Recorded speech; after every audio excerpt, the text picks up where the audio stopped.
What do you think is, as you look at this Lakers team, and if they want to be true contenders in the Western Conference, what are they missing, and what do you think that the front office will have to try to address by the time the trade deadline comes?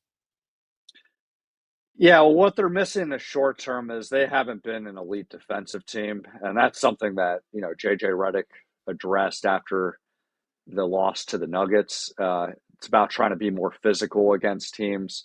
Yeah, obviously, Anthony Davis has been playing out of his mind, and he's making cases to be MVP and Defensive Player of the Year. But it doesn't help that there's been injuries with the front court depth around him, with Jackson Hayes and Christian Wood. Now, Jackson Hayes is going to be playing against Phoenix tonight. So that would be the main thing. But as far as philosophically, what the Lakers need to do, it's very tough because on paper, we've seen that this is a winning formula.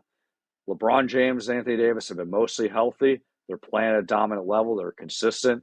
JJ Redick's only going to get better and better as a first-year head coach.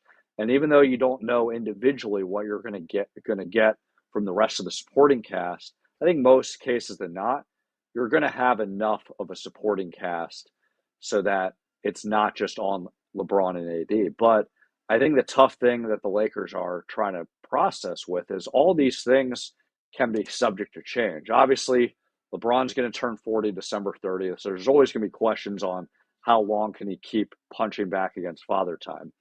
Anthony Davis's injury history is what it is, so you never discount that. Now, I would say that Laker fans should be more optimistic than concerned on whether LeBron and AD can stay healthy, and here's why.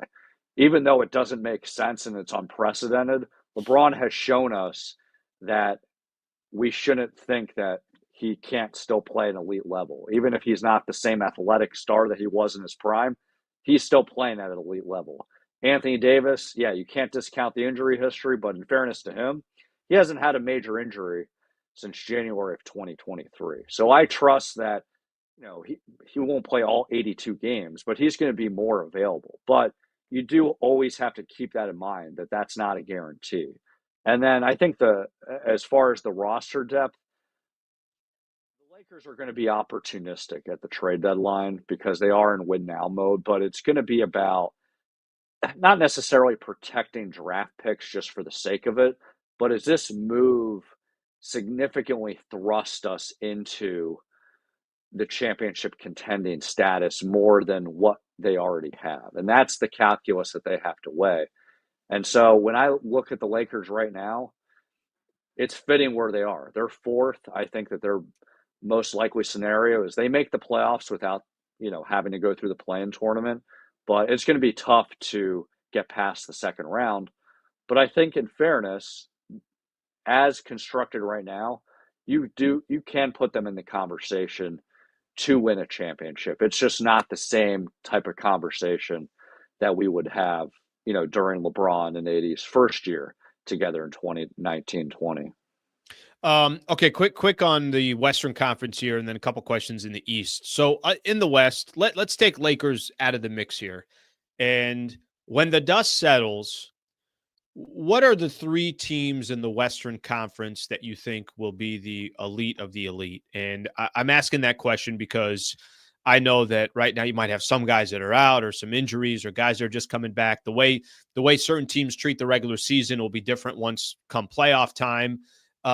The three best teams in the West, who would you say those three teams are? Yeah, it's a tough one. I would definitely say it's the Oklahoma City Thunder. Even obviously with the Chet Holmgren injury, they've shown that they can still, dial in because Shea is that special of a player and they have a complete team, really good defensively. It's kind of And fun. It's kind of funny, Mark. That to me is the knee jerk. Like that's the one that is the easiest for me. And yeah, it's the first team that you mentioned too. It's like, yeah, the Thunder, which is it's amazing for how young they are. Now they went out and made some really good offseason moves and they seem like a complete team, but I'm with you that the Thunder are the one that I don't really have to think about. It's filling in the next two spots that I can be sold or have a conversation on. yeah. And with the Thunder, I mean, what I was going to say is their perimeter defense is amazing.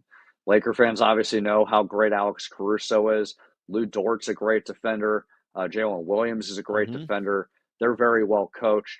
I believe in the Warriors because even though I initially thought, okay, it's going to be Steph and Draymond, but can their supporting cast be enough? I've seen enough to think that the players that they got this past offseason are enough, even when accounting for the fact that D'Anthony Melton is out for the season with an ACL. So I'm a believer in them.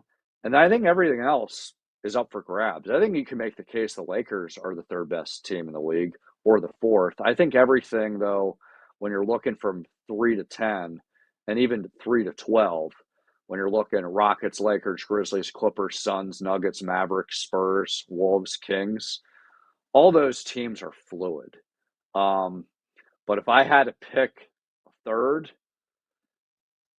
it's tough, Alan. I mean, everything is too subject to change, but Yeah. I would say it would be the Grizzlies because Mm. John Morant's back, and obviously he has had another injury, but he's expected to be fine, and it's not going to be anything drastic. I mean, he's coming back, I believe, next game. So, yeah, I would put the Grizzlies at third, but this is all subject to change. I think as far as how this pertains to the Lakers, they should feel comfortable that they're in the top of the tier mix as opposed to, oh, they're probably going to have to fight and scrap just to make the play in and then just hope that they can catch lightning in a bottle. They're not going to have to play through the play in. They'll make it through 1 through 6. But I think that says it all. I think the fact that it is tough to say, well, it's these three teams and everybody else just get out of the way. That's not the Western Conference right now. I know the Pelicans have had a lot of injuries. They're 4-14. Sacramento traded for DeMar DeRozan. They've lost 4 games in a row. They're 8-10. Minnesota traded Karl Anthony Towns, and I had definitely had hesitation when I saw that trade. They're 8-8. Dallas is 10-8. Denver, do they have enough depth after losing KCP? A lot of teams got questions. So I think the point that you were making there was that's going to create opportunities for teams like the Lakers. And we'll see how the West shakes up.